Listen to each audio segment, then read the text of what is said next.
మిథున రాశి వారికి వ్యక్తిగతంగా చేసే కార్యక్రమాల్లో వ్యక్తుల సహకారం లభ్యమైనా కూడా దాన్ని స్వీకరించే విషయంలో కొంత అసంతృప్తి కావచ్చు, లేకపోతే వైరాగ్య ధోరణి వల్ల ఇతరుల సహకారాన్ని ఆశించడం ఇష్టపడకుండా ముందుకు పెడతారు. అంతేకాకుండా దగ్గర ప్రయాణాల్లో ఆకస్మికమైన చికాకులు ఇబ్బంది పెట్టే అవకాశం ఉంది కనుక దగ్గర ప్రయాణాల విషయంలో జాగ్రత్త పడాలి.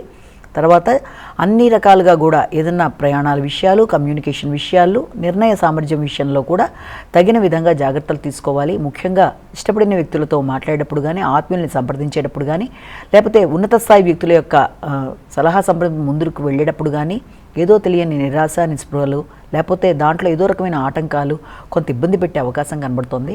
ఉన్నత స్థాయి వ్యక్తుల సహకారం ఆశించిన స్థాయిలో లభ్యం అవ్వకపోవడం వల్ల కూడా కొంత ఇన్ఫీరియారిటీ కాంప్లెక్స్ లాంటిది వచ్చే అవకాశం ఉంది. కాబట్టి ఆత్మవిశ్వాసాన్ని అధిగమించే ప్రయత్నాలు, అలాగే అన్ని రకాల యొక్క సమస్యల్ని దాటే విధంగా ప్రయత్నం చేస్తూ ఆత్మవిశ్వాసాన్ని గెయిన్ చేస్తూ ముందుకు వెళ్ళడానికి ప్రయత్నం చేయాలి. సంతానం యొక్క ఆరోగ్య విషయంలో, అలాగే వారి యొక్క అభివృద్ధి విషయంలో తగిన విధంగా ప్రత్యేక శ్రద్ధతో ముందుకు వెళ్ళడానికి చేసే కార్యక్రమాలు అధికంగా ఉంటాయి. కమ్యూనికేషన్ ప్రాబ్లం రాకుండా జాగ్రత్తలు తీసుకోవాలి.